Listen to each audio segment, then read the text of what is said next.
اللہ کا نیک بندہ تھا، کہیں جا رہا تھا، جاتے جاتے اس کا گزر ایک خوبصورت بستی سے ہوا۔ عالی شان مکان دیکھ کر اس نے کہا سبحان اللہ، خیر آگے چلا گیا۔ کچھ عرصہ بعد جب واپسی اسی راستے سے گزر ہوا تو دیکھ کر حیران رہ گیا کہ وہ خوبصورت بستی، وہ خوبصورت مکان مٹی کے ساتھ مٹے ہوئے پڑے، ویرانہ ہی ویرانہ ہے۔ ساتھ میں ایک فقیر تھا جو اپنی مستی میں مست تھا، اس کے دل کا تعلق مالک کی ذات کے ساتھ جڑا ہوا تھا۔ اس شخص نے اس فقیر سے، اللہ والے سے پوچھا، بابا جی کچھ عرصہ پہلے میرا یہاں سے گزر ہوا تھا، خوبصورت بستی تھی، عالی شان مکان تھے، اب کچھ عرصہ بعد جب میرا واپسی پہ گزر ہوا تو میں دیکھ کر حیران رہ گیا کہ وہی خوبصورت بستی مٹی کے ساتھ مٹی ہوئی پڑی ہے، آخر کیوں؟ تو اس فقیر نے کہا، بیٹے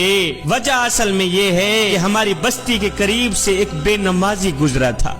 ہماری بستی کے قریب سے ایک بے نمازی گزرا تھا، اس بے نمازی کی نحوست نے ہماری خوبصورت بستی کو تباہ و برباد کر دیا۔ اور نادانو، بے نمازی اگر کسی شہر سے گزر جائے اس کی نحوست کی وجہ سے سارا کا سارا شہر تباہ و برباد ہو جاتا ہے، اور جس گھر میں سارے کے سارے لوگ بے نمازی رہتے ہوں اس گھر میں سکون کہاں سے آئے؟